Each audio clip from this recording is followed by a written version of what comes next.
Straw Hut Media. Hello on the Rockers. We go back to Broadway tonight with Courtney Reed, currently starred in Moulin Rouge, and Jelani Remy, currently starred in Back to the Future, as we talk about their careers and their upcoming vampire musical. Yes, you heard that right. We also welcome back our guest co-host, Broadway aficionado, Michael Ferrera, hot off of his annual New York Broadway tour, with me, your favorite host with the sassy most. Raise a glass, let the drinks begin. It's On the Rocks 2024, baby.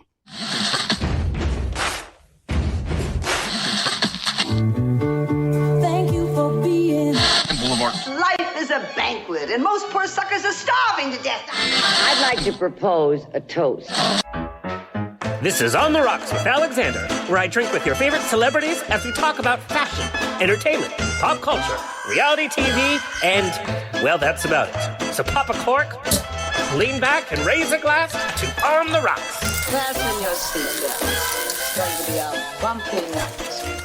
Lord have mercy, buttons and bows and pantyhose. On the Rocks podcast, a place where we're too glam to give a damn. Follow us on Instagram and TikTok at On the Rocks and there, and on Facebook, On the Rocks Radio Show. Send me an email. Book me for a pride, wedding, funeral, quinceañera, bris. I don't care. I'll show up. Info at ontherocksradioshow.com. Also send us your comments, your guest requests, and your guest questions. We got plenty of questions. Info at ontherocksradioshow.com. Again, the show's presented by Straw Hut Media. You can watch and or listen to now our over 340 episodes at ontherocksradioshow.com for free. You can watch us on Apple TV, Roku, and Amazon Fire TV on the Outlet.tv app. Facebook Watch, streaming with Pride on SVTV, and on Channel 31 in Boston, of all places. We proudly tape the show at UBN Go Studios, your one-stop place for I can't even talk. I'm still recovering from New Year's Eve. All right, let's get the show on the road. Returning to On the Rocks, Michael Ferrera has over 20 years experience working in the LGBTQ plus nonprofit community. Among his accomplishments, he started a youth mentoring program called LifeWorks that is approaching its 20th anniversary. And then as an executive director, he led the effort to raise almost $5 million to fund an AIDS monument in West Hollywood that will break ground next year. He's currently part of a new organization called Out Athlete Fund that will help support LGBTQ plus elite athletes as they train for collegiate, national, and international competitions while providing a safe and inclusive space for the athletes and fans to gather and experience those competitions live. Michael had an early career in the theater from the age of 7 and has continued his love and support for theater by keeping it central in both his personal and professional lives. He truly credits the performing arts for saving his life in his teens and 20s, and he has seen just about every Broadway show every year and has rubbed elbows and other body parts with numerous personalities from musical theater, allegedly. Please welcome back to the show, Michael Ferrera. Hey. I love that. We have the picture up there with Kevin and I, my best friend Kevin and I, with Jelani on the God, I can't talk either. I think it must be contagious. No, I know. No. We're just excited because we love Broadway. And Funny Girl. That's where it was. It was on the Funny Girl stage because of Jelani. Funny Girl. Well, Jelani helped me realize a dream last year when he brought me backstage to meet Leah Michelle. Oh, yes. God, I want the tea on that one. Anyway, and at the end of the show, you're gonna review the shows that you saw this current year. Yes, but after Jelani leaves, and I'll talk about Back to the Future. Yeah. But you go every year with a group of friends, and you see every show. It's probably been like 30 years running, or even more. That every year, Christmas week, or the week after Christmas, we go in and we see as many shows as we can in 4 days. That's a lot. Yeah. And then you spent New Year's Eve at 54 Below. 54 Below with Aaron Tveit. With an open bar? With an open bar. See, I don't know if I'm more excited about the open bar part of it or Aaron Tveit. I mean, they're both equally enjoyable. Equally fabulous. Yes. All right, well, we're going to get to your Broadway review, and you're going to help me because, like we said, you have a little connection here today, and it's a small world because I happen to mention that we had Jelani on the show, and you're like, I know him. I know Jelani. I know him. Okay, let's bring on our Broadway belters. Courtney Reed is best known for originating the role of Princess Jasmine in Disney's smash Broadway hit Aladdin, in which she received a Grammy nomination, by the way. You can see her currently in Moulin Rouge. You know, that little show on Broadway as a sparkling diamond. And for which he originated the role on the national tour, by the way. Julie B. What is that? Backstage, honey. Oh my God. We're actually backstage at a Broadway theater. We are back. We are backstage. We are live backstage. That's funny. Thank you, Ten.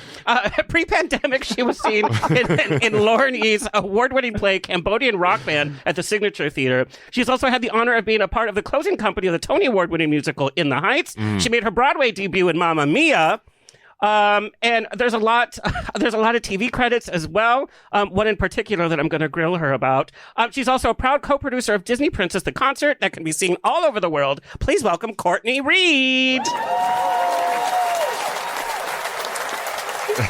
There she is backstage. Also, I love it. That's so exciting. Like I feel that like I'm cool. there. Yeah. Also joining us, as we mentioned, Jelani Remy, a New Jersey native who has starred in numerous shows on the Great White Way, including Ain't Too Proud, Smokey Joe's Cafe, The Lion King, and Cabaret. He's currently starring on Broadway in Back to the Future, the musical. He's a Paper Mill Playhouse rising star and a Cheetah Rivera Award recipient, by the way. He and Courtney will be seen in Blood Love, a vampire musical at Joe's Pub in New York City on January 15th, alongside American Idol's Constantine, who we love Constantine as well. And we're going to be getting a peek at the musical at the end of her show today, so stay tuned for that. Please welcome Jelani Remy. Hey, everybody. Hello. And just a little aside, he not only was in The Lion King, but he is still the longest running Simba. Yes. Yes. Yeah. That's Yeah. me. Yeah. Hey, I have something to tell you both. The reason why you have trouble speaking is because you've officially been virtually bitten. Blood Love. We're going to pull from That's Blood right. Love. And the only remedy is to come see the Blood Love concert January 15th at Joe's Pub in New York City. One night. And one night only. We're going to find out all about it because I got the press release. I was like, huh, what?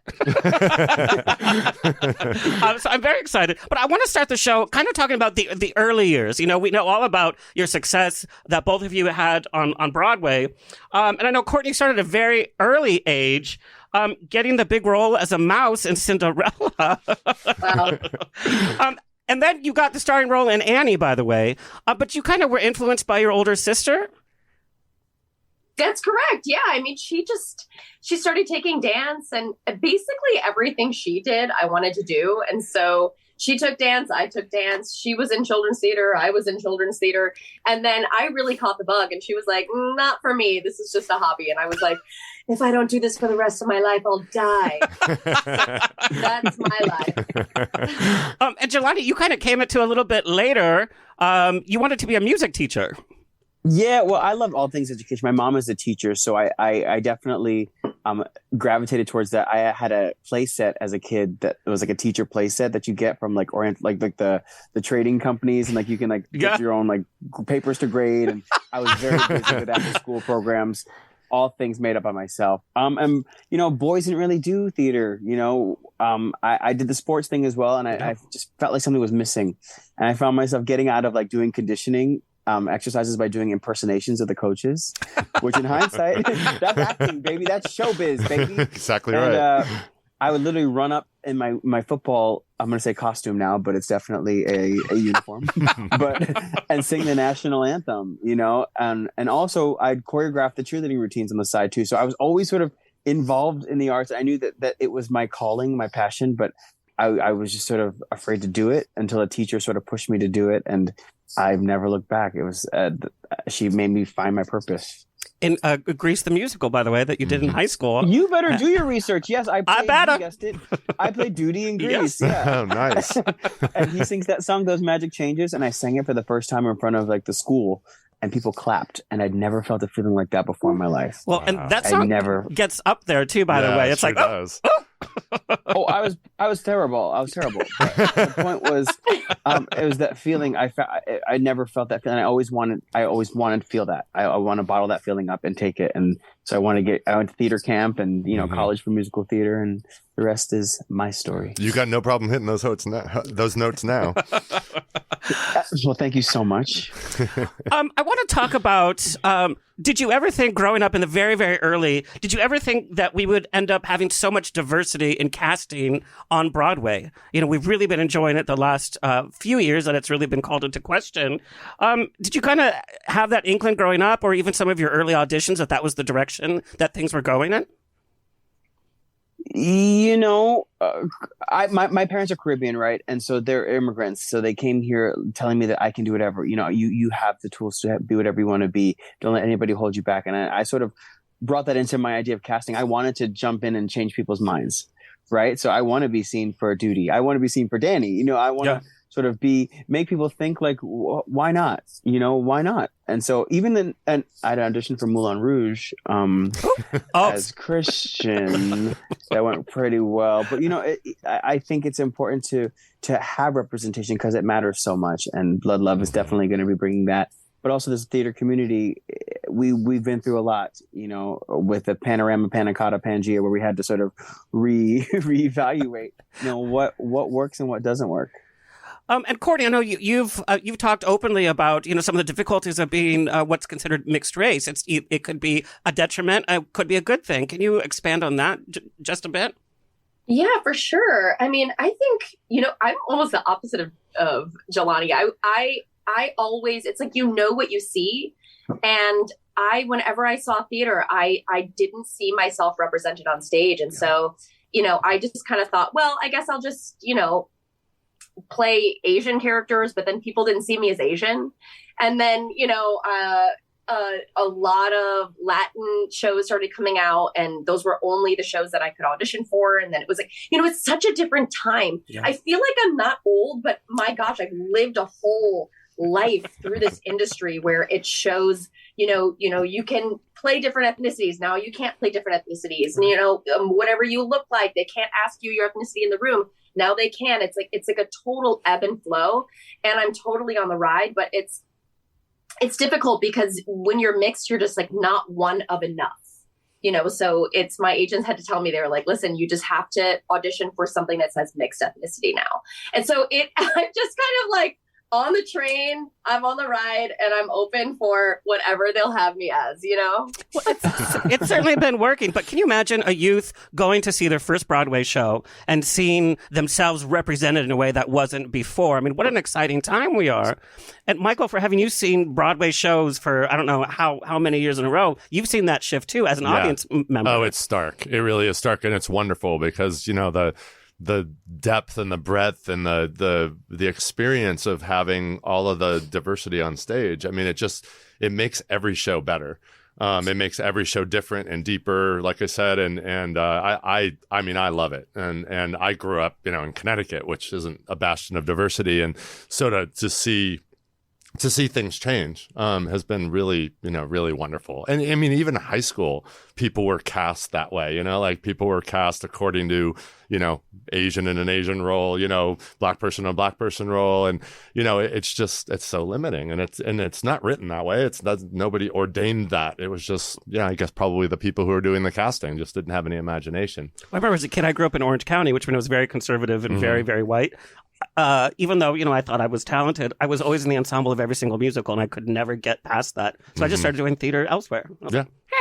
Okay, I'm super, super nosy, and I love to hear about education because, again, we both know how successful you are. But, there's always that area of acting or performing that's maybe not our favorite. So I want to talk about your education. Courtney, Chicago College of Performing Arts, and Jelani studied at the Paper Mill Playhouse as a youth, by the way, and the Montclair State for Musical Theater. I want to know from both of you, what were your best classes and what classes were, shall we say, challenging? Whoa.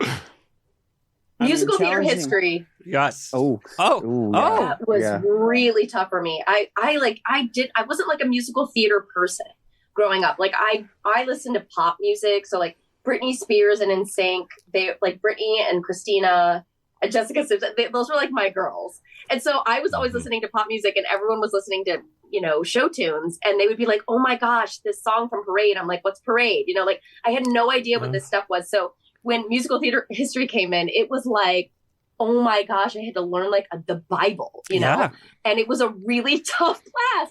And they were so hard on us, and everyone was like, why don't you understand this? I'm like, I don't know. Yeah, people like me, like, how can you not know that? Yeah.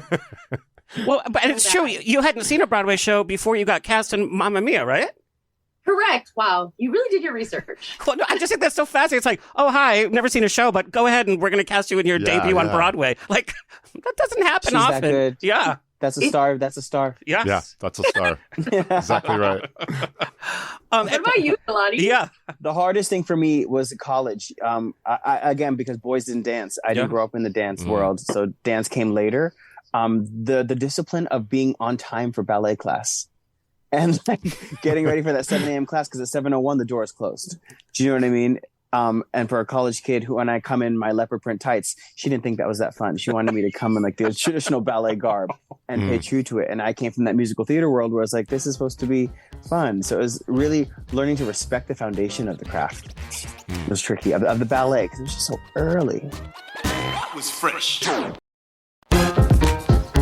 Well, and so I want to talk to both of you about like your national touring, because it's that kind of discipline you kind of need. And I know, Jelani, you started your national tour with High School Musical like right after college. As a young kid, I can imagine that's exciting, but also a little dangerous because you're traveling from city to city. You're with a crew, and then you're young. Shenanigans could happen. You could be a little irresponsible. What did you learn? What did you both learn most from doing your first national tour? What did you learn most about the biz? Oh, I learned so much about myself. I learned about, what not to do. But I also learned like what this is. And people who tour with shows are literally warriors, because you have to go to different climates. You have to go to different cities and just adapt. You have to adapt and find your happiness and find it's like Survivor. You know what I mean? On top of putting together a show. So I'm so grateful for that experience. And I learned so much about, it was a fast track of growing up and figuring it out with your new chosen family. So it was like, I went from college to like almost college again in a way. Yeah. Because you're sort of in this bubble of people that you fall in love with, and go through this journey with. So it's pretty amazing. Now, because we have a bunch of actors that watch the show as well. So what advice or what are some of the things that you did that you probably wouldn't do again that you learned like, oh, that's not cool to do on a national tour? Courtney? Wow, he's not going to share. You know what's interesting? No, it's interesting because I started. This is going to sound really like, but I started on Broadway, and then I did 10 years later did my first ever first national tour, which was really kind of a dream tour. I mean, we had sit downs for months in like LA and San Francisco and Chicago, which is where I was living at the time during the pandemic. I would say it was pretty easy considering. I mean, it was definitely the most demanding role I'd ever done. And I'm older now, so I'm not like, trying to hook up with the people in the cast and doing there's a phrase. It's called blanking where you eat. Right. I am not about that. Yeah. So, I had a pretty dreamy experience, and everyone was pretty amazing. I mean, I kind of miss tour in a sense because it's sort of in a bubble. The stakes are a little bit lower. On Broadway, you just never know who's going to be in the house just judging you. Yeah. Did you hear Natalie Portman was at our show the other day? What? Natalie Portman was in the second row of Back to the Future, wow, looking so beautiful and with her kids and just second row. You're like, wow. What a dream. Anyway, yeah, touring's great. No, gosh. Although, one thing that I've noticed in getting to know you, Jelani, and that I notice amongst my other actor friends that are based in New York and doing the shows, and I think Courtney had chosen you too, is that, you really are part of a community. And, I know I watched Jelani, we walked into Glass House Tavern together after the show, and, everybody knows you and you know them, and there's obvious affection. I don't see the competition. I don't see the ugliness. I don't see the bitchiness. I actually see a lot of people who appreciate each other for what they're doing and for their talents. But I wonder if that's your experience and how you got there and how you experienced the community there on Broadway. Well, it goes with that whole, we are all different and beautiful in our own ways. And this community celebrates that. And there's space for everyone. And it's so nice to eat with your team, not compete with your team. Mm-hmm. There's space for you. There's space for me. And we all get to just share and be. And that's the wonderful thing about this community is that everyone's from a different walk of life, and we're all here for that common goal, just to make art and to be artists. And I'm celebrated by my fellow artists' successes. Yeah. And I will say, I have to just jump in and say that Jelani is a very special kind of performer because I think our community in general is this way. Yes. but I think you go above and beyond. You make people feel very comfortable. You have such a successful career, but you don't walk around like you're better than anyone else. You treat everyone as equals. And I think like, people can really learn from you and how you just like walk in life. Just walk, it's like, if I have any advice, be like Jelani Remy, okay? You know what? I'm gonna Venmo you for that. I'm gonna Venmo you. But we also, Courtney Reed and I had so much fun, being in New York together when she was doing Princess Jasmine and I was doing Simba. We got to do all these fun Disney gigs together. And like when I tell you the guttural laughs and the amount of like cookie trays we would sneak away with. We had so much fun, and it's we lead with love, and like we're lucky, you know what I mean? We're lucky because people, so many people, even my students, they want to be where we're at, and like if you're not enjoying it and sharing it, and what are we doing? What's the point? Yeah. So any opportunity I get to break bread or be with or celebrate or cheer on or help out, even even in our outreach programs or in our education, that we all do, it's important.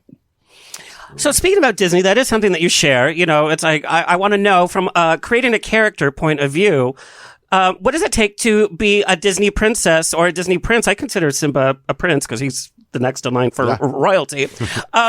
So how do you... There he is. In all his glory, I might add. I'm like, hello, that's my wallpaper. No, but... Beautiful. But when coming to a Disney character that we all know from the animated version, but as an actor, what was your creative process in approaching Jasmine to make her different, to not just make her the animated copycat, and also for Simba, and you had played the role for so long, what was your starting point when starting those characters or learning that you were going to be playing those characters? Oh gosh, I think in so many ways, the way that I approached it was honoring Linda Larkin and also Lea Salonga, like honoring what they did to the character and how they originated it and how they made it. Like they made that character so alive and with so much heart. And I think that because I watched that film over and over again, so many of those line reads were like in my body. So I was like, listen, if it ain't broke, don't fix it. But I think with anything as a performer, you always bring so much of yourself to the performance, like no matter what you try to do, even if you try to like really become a chameleon, you bring so much of yourself to it. And I think I trusted in my creative team that they were going to be like, that choice is whack.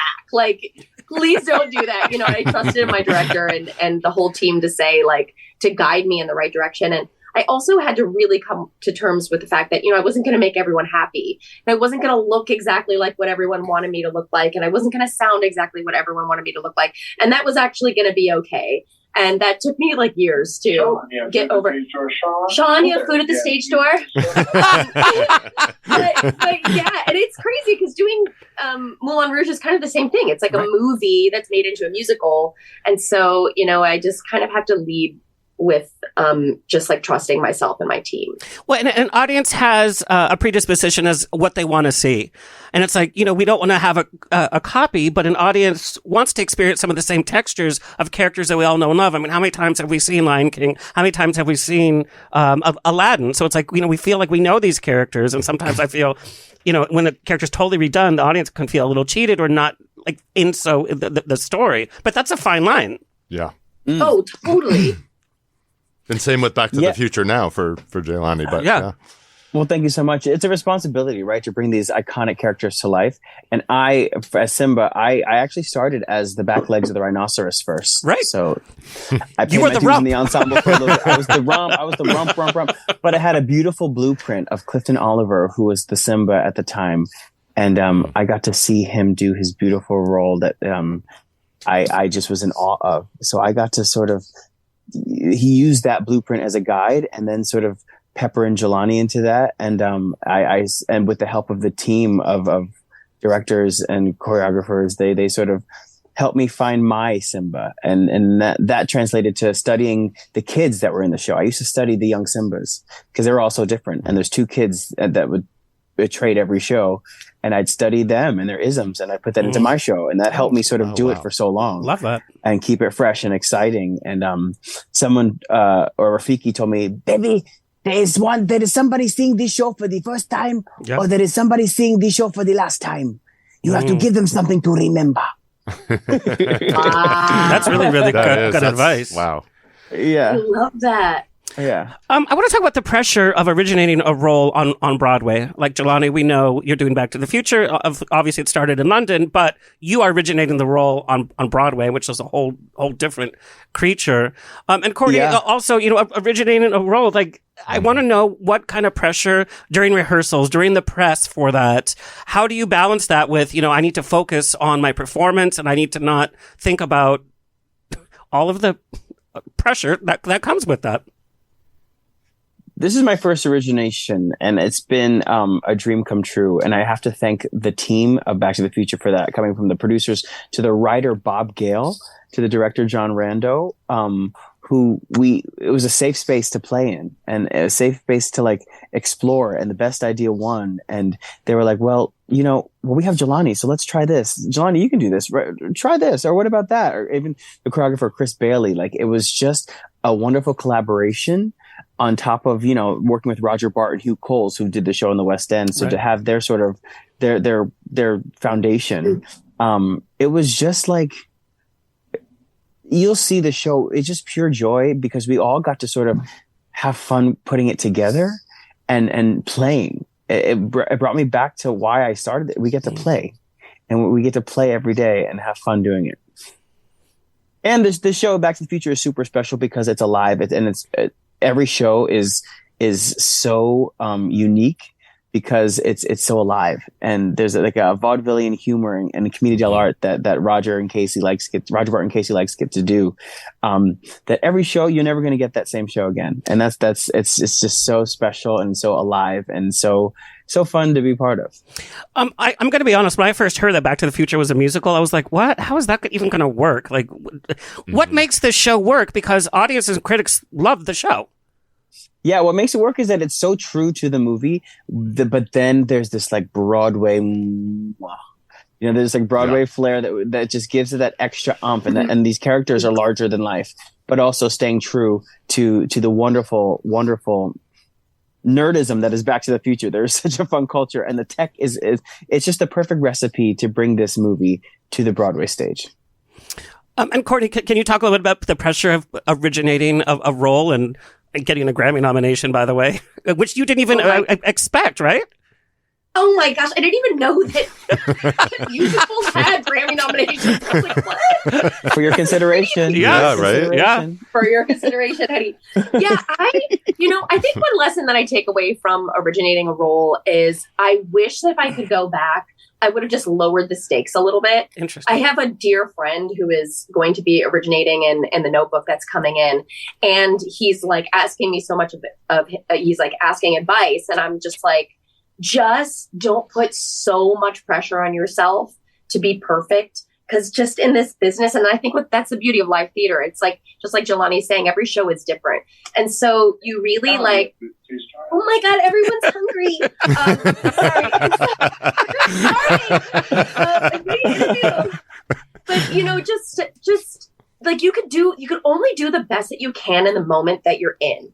And, I felt very young, and I felt like, I just wasn't ever good enough. And now I'm like approaching Moulin Rouge in like a totally different way. I'm like, this is me. I'm not 100% tonight, but this is the best that you're going to get.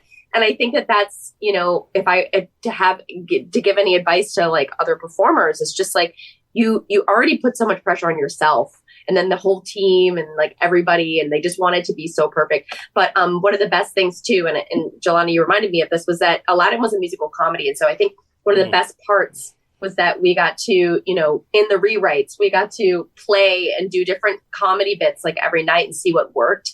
And I think that was how it sort of like eased the pressure of going like, we're in a comedy and people are laughing and they're having a good time. It's just like, it's not that deep. We're not, it's not brain surgery.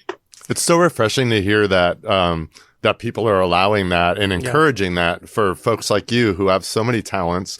that you shouldn't be handicapped. But we've heard in the past the stories of like, you know, shows like Les Mis or Miss Saigon and stuff like that, where the creators, the rumors anyway, were that everybody had to do it exactly the same way.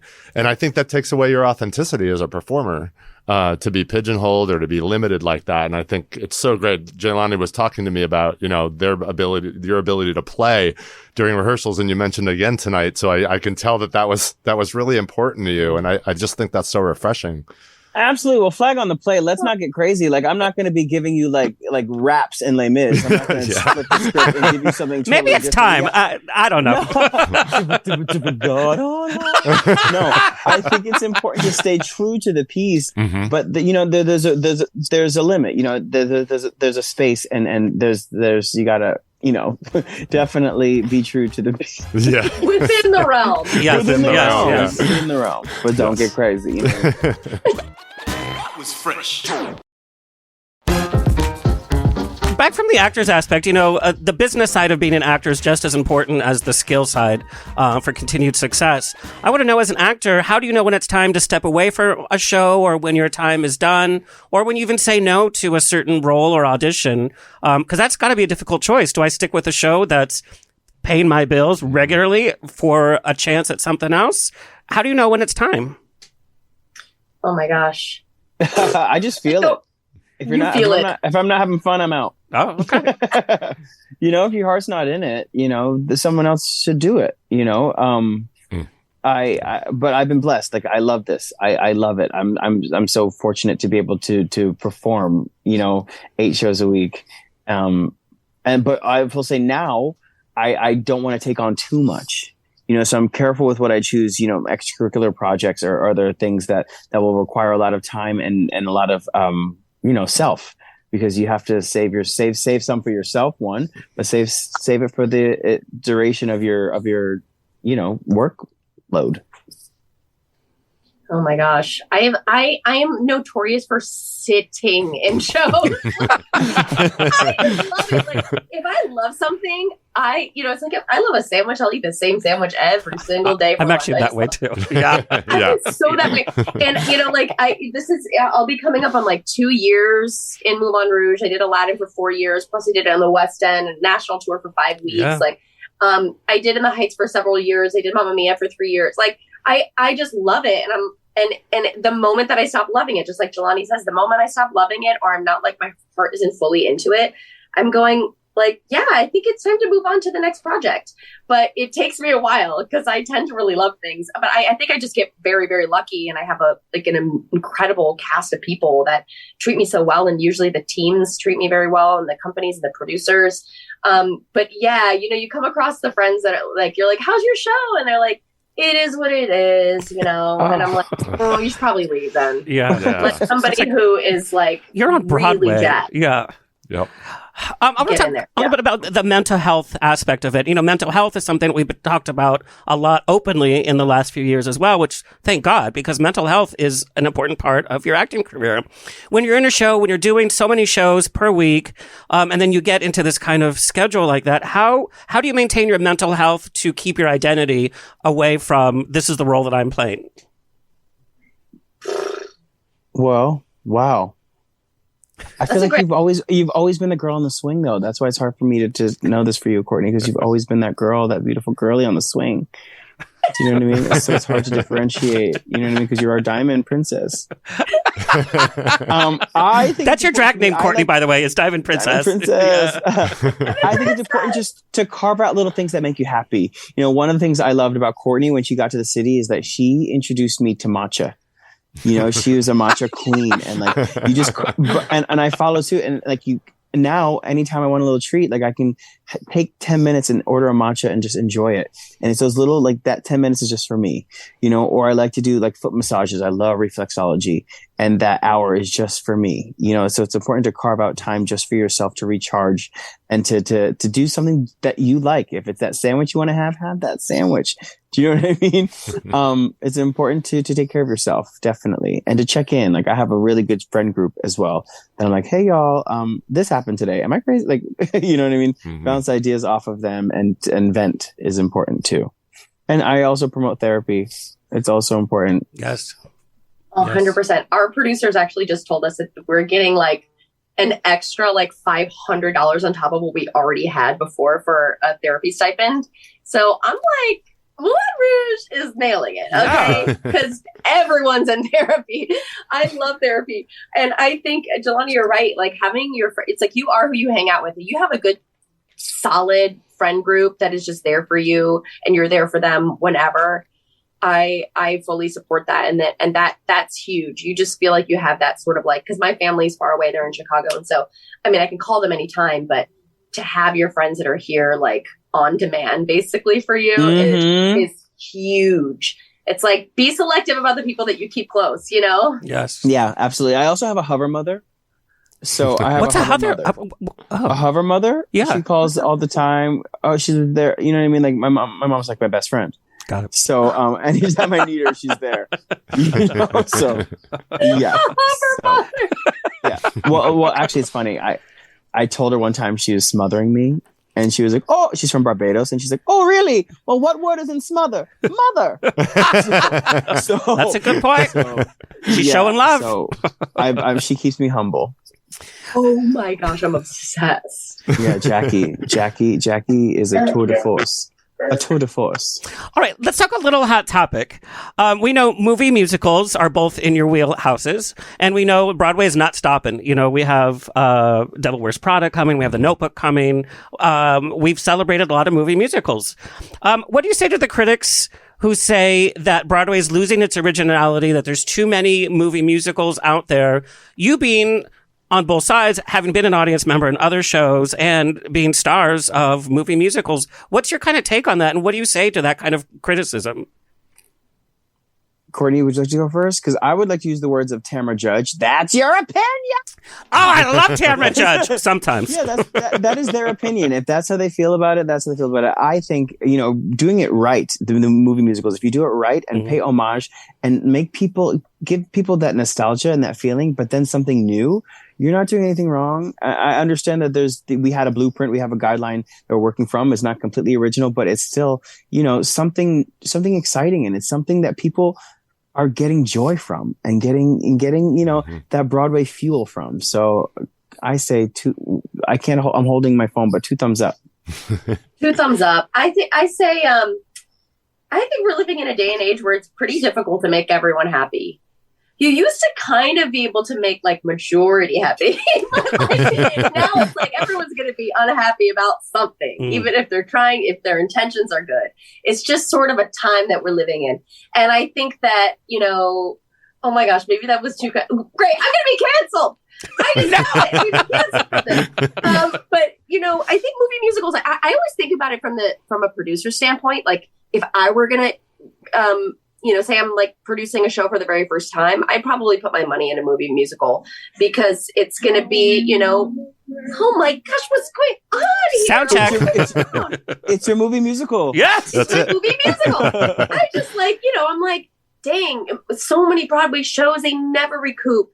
And you're taking such a risk. I know it's less of a risk with a movie musical, but if it's done right, and I look power to them. 2 thumbs up, just like you said. Just looking at the 2 that you're in, and then add to one of my favorites of the recent past is Some Like It Hot, and Scott Whitman and Mark Shaman, added that wonderful new plot line that I won't ruin for everybody, but they really brought something different to it, and I think now something that a lot of people really loved in its original form gets to be loved in a different way and gets to be deepened and just made. Take a more modern take and let us see it a different way. And I think, I agree. I think the critics are just people that are looking for something to be upset with or be unhappy with or unsatisfied or whatever. But these are fun shows. Well, and I think it's bringing younger audiences back to the theater. Yeah. In a big way, because there's a comfort. It's like it's a good welcome musical to bring somebody to, because there is a comfort level already. Yeah. There. I want to talk, and this kind of feeds into you get to meet all of the stars after the show. Like you literally met everybody, but it seems like with social media, stage door, and meet and greets now, and pop up appearances, there's more of an assumption that an audience member can be involved with you, get to know you, and I want to know, even with like social media, how do you draw the line and be like, yes, I want to be taking the pictures with, I want to be talking back and forth with my fans. I want to be part of that culture. But where do you draw the line? It's like, this is my life and this is where I kind of need to protect myself, because audiences also, when they get to feel like they know you, then they also then we get the keyboard warriors and then we get strange fans, but like you've established a friendship with a lot of these people. So I just want to know, from an actor's point of view, protecting yourself in this kind of easy access environment. The way that I'm all the way involved with the fans is wild, because I love it so much. And I met some wonderful people, via Stage Door, and wonderful, relationships were made. So I'm a fan of it. I think you just have to be clear with your boundaries, and you should trust your gut. And don't give out your phone number the first time. Don't do that. Don't do that. But I really met some wonderful, beautiful friends just by saying hello and making that connection. And that's for me what life is about, making those connections and planting the seeds and seeing what happens. And I love meeting the fans. I love it. I do love it. Courtney, I love it. I love it. I know. You're so good. You're such a good man, Charlie Brown. I think it's just a delicate balance, really, because I think a lot of times, especially if your show is like so crazy demanding, you have only so much energy throughout the day that you can reserve for the show. And sometimes you use it all and you empty the tank, but sometimes you have a little bit left over, and it just depends on the day. It's really just an ebb and flow. But my gosh, I've had some extremely loyal fans that have followed me from like the In the Heights days, from Aladdin days, and like even some fans from Japan that like one who is I just love her so much. Her name is Miki. I was in Japan and she like met me because she had sent me this package that didn't arrive to the theater and it was stuck in customs. So she passed it off to me at in Japan when I was there at like Shibuya Crossing. It was just so crazy. I was just thinking like, this is insane. She's known me for like 10 years now. And so I think you just like, you trust your gut and that you understand what their intentions are, and it's a beautiful, beautiful thing. It really is. All right, let's talk about Blood Love. What the hell is this? There's so many descriptives. Well on the rocks. Yeah. Blood Love is a vampire pop opera, and it is about Valerie Bloodlove, played by Carrie Sharp, and she is the vamp looking for something more. And Courtney Reed and I play her best friends, Cleo and Ezra. That's so and we cute. Oh my gosh, we play her best friends, and the music of this show is it's just so good. And I think this show is campy, it is fun, it is sexy. It is just something that like you can really sink your teeth into. Rah, wah. All the critics are going to be using that one for the reviews. No, but really though, and they were throwing around names of who can like play this role of Cleo, and I said Courtney Reed. It has to be Courtney Reed. I love that. It has to be Courtney Reed. Honestly, A, because I love her, but B, because of what it is. And I again, like this show, the team that put together the show is they're the next generation. They're the next. They've really put together a really interesting and powerful show, and I'm happy that it's getting the flowers and getting the iterations and getting to come to New York City. So I'm thrilled to be back in it, and I'm thrilled with the people that are joining it. And it's just it's about the new. 2024 is about the new, and it's about the next step. So I'm really thrilled for this Joe's Pub. Now, you're both very, very busy. What makes you say yes to a project like this? It's a one night only. What's the rehearsal process even like for this? Once I sent the music tracks, I was like, yes. Yes. Once I heard the songs, like it's Courtney, as Courtney told you, her pop princesses, this is pop music. And it is like, it's right up our alley. I'm a pop aficionado too. So like, I love it. And, Daniel LeClaire is one of my best friends. So I am always supporting whatever ideas he has, and this one happens to be just so delicious. So yeah. And when have you been able to rehearse this show? We haven't yet. Next week.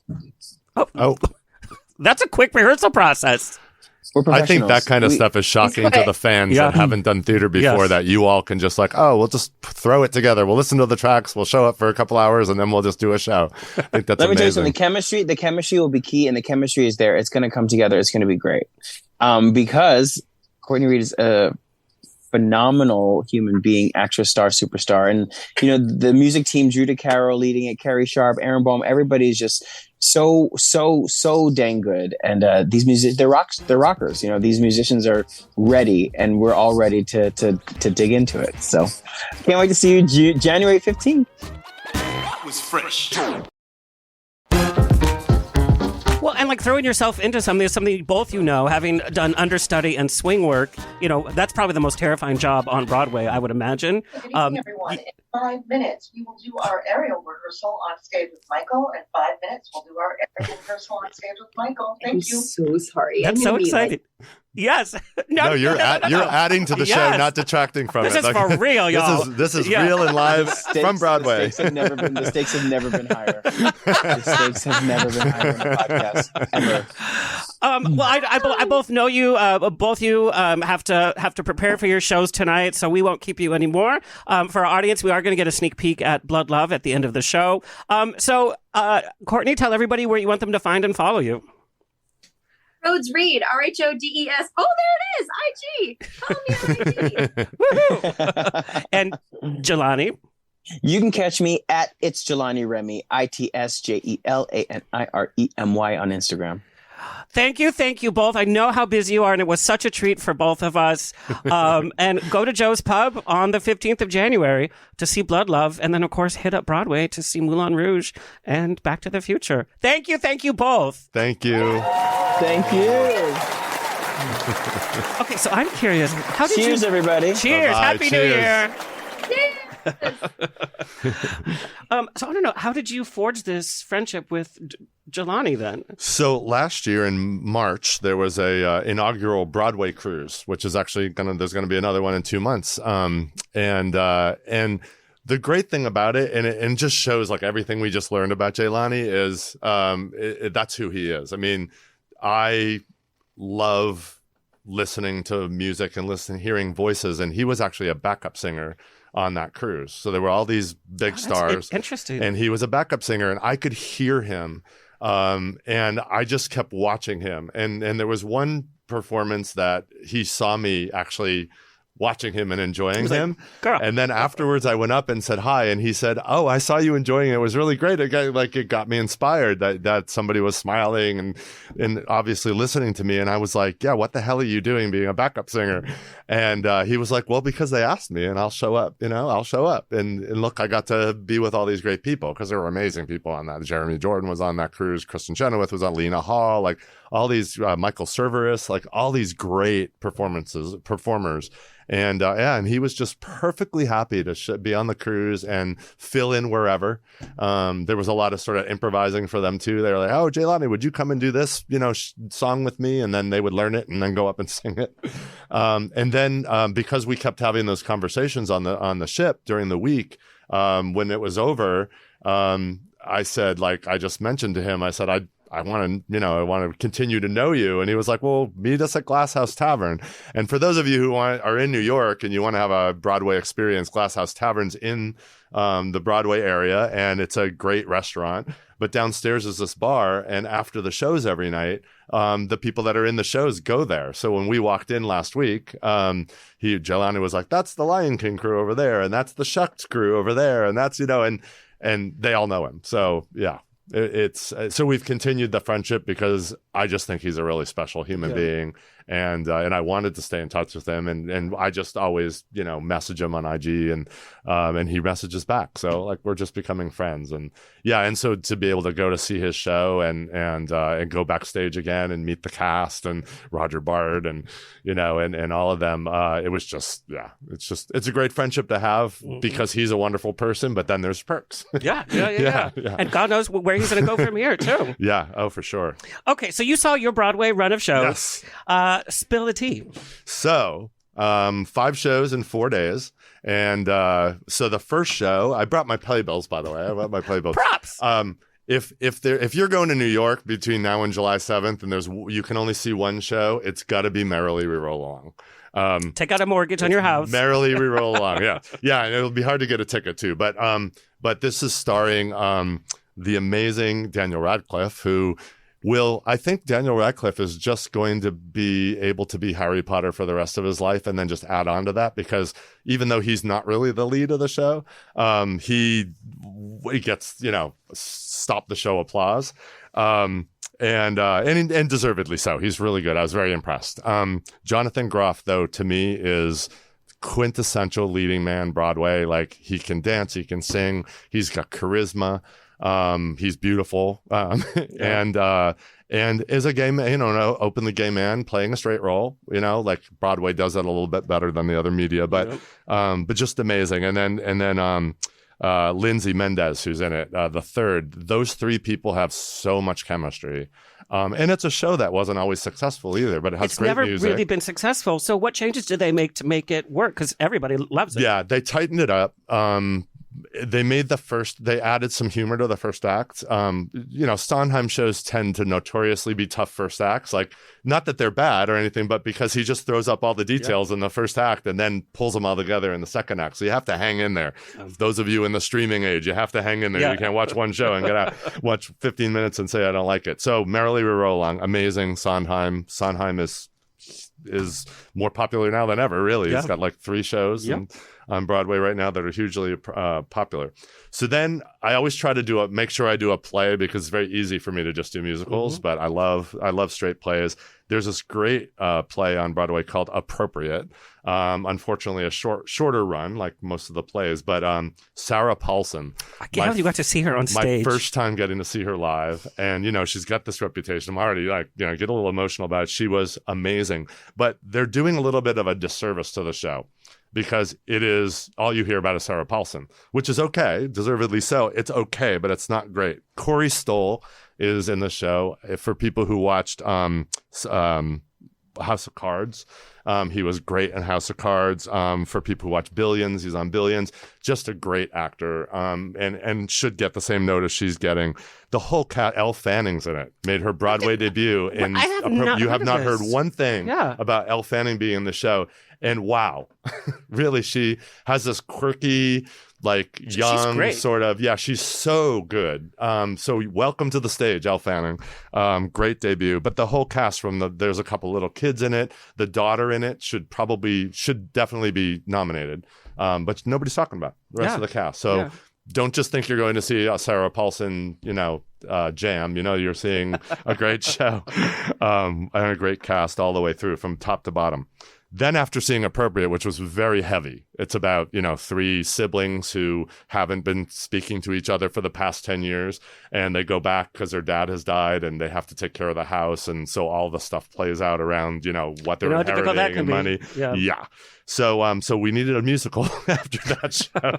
So then, as you've all heard about, Jelani Remy and Back to the Future, which is, again, I'm picking on the streaming age, but I do think people watch 15 minutes of things and then they give up because, it's on my TV, Yeah. And that's ridiculous, because true artists, anything that's good is about a story arc. Yep. And you have to let it develop, see what they were doing with it. And to be honest with you, if I had gone to Back to the Future and had with that mindset, after 10 or 15 minutes, I would have been done, because I'll tell you what they do, which is wonderful, but I wasn't expecting it. I thought I was going to go watch the movie redone. But what Jelani mentioned is they brought vaudeville to it. And so what it is it's tongue in cheek. And so they're playing That's how it works. Yeah. And it's a dorky movie to begin with, right? Like Michael J. Fox and the amazing cast of that movie. But now you've got Roger Bart. And if you're not using Roger Bart's ability to improvise, then you're missing out on something. And he and the young guy playing Marty McFly, every night they're doing shtick in the middle of the show, and they'll stop and they'll just start, they'll go, what? And they just play off of each other. And I met him, Corey Likes, after the show, and a tribute to the young man because he's new to all this. What I asked him, I said like, wow, it must be just great being in this huge show and what an amazing thing. And you get to be with Roger Bart. And he stopped me and he just said, you know what, like that's the single best thing about this being in the show is that I get to learn from Roger Bart, comic master, really, great. But the show after I got used to the fact that it's tongue-in-cheek, then I was like, this is fantastic. And honestly, not just because I know him, because he's become a friend, but Jelani's number is the showstopper. It's like 15 minutes into the show. It's when the show became the show for me, and he's fantastic. And I'm rooting for that the best featured actor in a musical nomination for him, if not a win. So then we had Silly Saturday. So... and this is like one of those things when you have friends, if you ask them that are, theater critics or whatever, you really have to know what they like. Yeah. Because I had kind of snooty friends. I call them the snooty theater friends that were like, oh, well, if you get really, really high and you go and you suspend any kind of like, interesting quality, then you might like these shows. But I like silly humor. I love Monty Python, stuff like that, which, so these two shows were great. I'm so glad we went. The first one's Gutenberg the Musical. Again, another short run. But it stars Josh Gad, who's one of my favorite comedic actors ever. And if you don't know who Josh Gad is, he was the voice of Olaf in Frozen. He was the movie version of Beauty and the Beast. Beauty of LeFou, right? LeFou, yeah. One of the funniest human beings on the planet. And then obviously Andrew Reynolds. And they, if you don't know, they were the two originals in Book of Mormon. And they have chemistry and they have such a great friendship off stage. Yeah, and that's what shows through. So the show is about these two guys from New Jersey who wrote a musical, and they rented out a theater on Broadway to show it to producers. So they're actually like doing the bits of their show, but then they're talking to the audience and explaining it. And that just gives them all this opportunity to improvise. And I think if anybody didn't like the show, they didn't like that. Yeah. But what I loved about it was they were clearly just enjoying themselves. They interacted with the audience. Somebody in the audience would make a noise and they'd talk to them. And, it was just really, really fun. And to see those two comic actors with their timing. With each other, and clearly, like you said, they're friends, so they just were really enjoying each other. They're cracking each other up the whole show. It was very fun. And then the Silly Saturday finale was the night show, which was Shucked.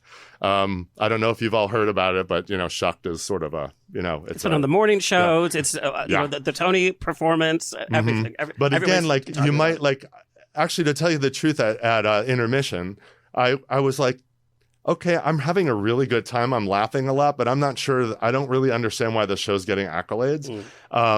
But then you find out it's like a funny version of a Sondheim show. Like the first act was just throwing this stuff up. And then for those of us who are older and remember Hee Haw, it's really Hee Haw. It's an episode of Hee Haw for the first half. And then it all comes together in the second half where you're laughing through tears. I cried through most of the second half because again, they based the humor in character. Yeah. Like it wasn't just telling jokes. It was, and even on Hee Haw, for those who remember it, everybody had characters. Like you knew these people, and that's why they were funny.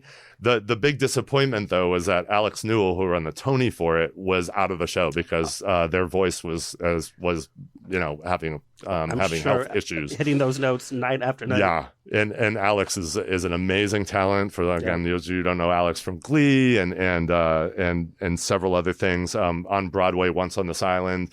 And Alex is a non-binary person and goes back and forth, mostly playing female characters. And so this is a female character, was nominated for Best Feature Actor and won Best Featured Actor in a musical. Yep. So, so theater is sort of changing. It's changing and it's kind of leading the way in that way. But definitely I would recommend Shucked for those of you who need a great laugh and for something to get to your heart. And it really, I think a lot of people were worried that it was making fun of Midwestern people. And it makes fun with them, not of them.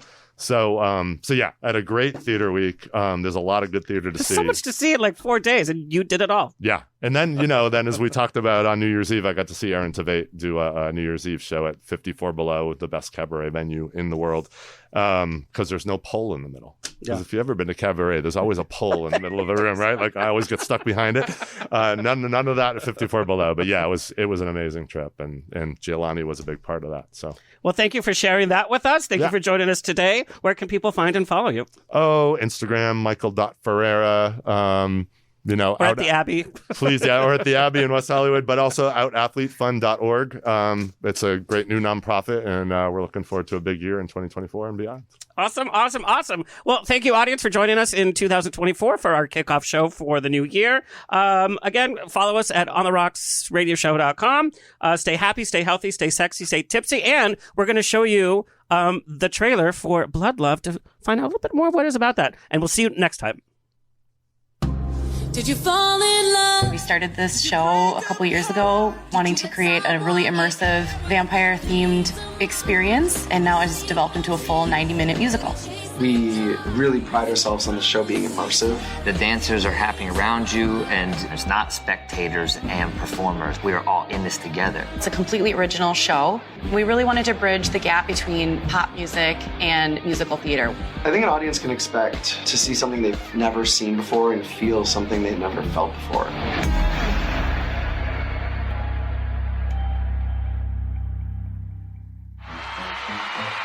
This has been another episode of On the Rocks. Tweet me and slide into my DMs on Twitter and Instagram at On the Rocks On Air. Find everything On the Rocks for free at ontherocksradioshow.com. Subscribe, like, review, and share.